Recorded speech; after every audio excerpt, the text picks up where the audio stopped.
One of the key things which we come across often are people in firefighting mode when it comes to managing their inbox. I'm sure I'm not alone in being someone who probably doesn't look forward to getting back from a holiday to open up my inbox to the kind of plethora of emails in there, and it can be quite an overwhelming experience sometimes if you've got kind of 10,000 or 1,000 unread emails, 10,000 emails in your inbox, just thinking, where do I start to try and get some sort of organization to this level of chaos?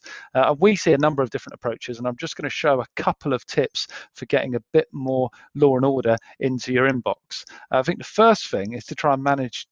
distractions and the role email plays in distracting you at work. So the email pop-up notification, McKinsey recently did a survey which estimated that effectively costs fee earners and workers around 15 to 30 minutes, purely because they're distracted by an email which comes in through the pop-up, which takes them away from something they were doing, which then takes some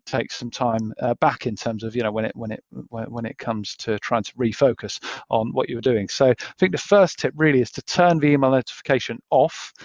and check your email at the times of the day which suit you, so you're in control and you're prioritizing what you're doing rather than being completely beholden to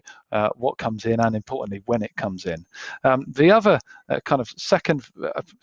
approach, I suppose, we see, which we kind of recognize as potentially being a bit of a waste of time, is the use of Outlook folders. So lots of people create their own filing system into their inbox at an attempt to get some level of order into their inbox, but at a company level, there's generally no level of consistency in how this information is filed. Why is that a problem? Because if you're ever working with one client across your team, or you're ever working with other people on the same project or the same case, then there tends to be quite a big requirement to share information, which can be difficult to do if you've all got your own folders with your own silos of data in them. And that does mean that people are ultimately just searching for stuff. The final tip I was going to mention was the use of Outlook tasks, which is really relevant if you're trying to separate 2 or 3 emails out from the 100 or so, 200 or so you may receive on a day-to-day basis. So using my inbox as an example, I've got an email here coming from Joe, which is asking what time works best for me. Now, I might not want to respond to that immediately, so what I'm going to do is I'm going to right-click on my email. I'm then going to click follow up tomorrow,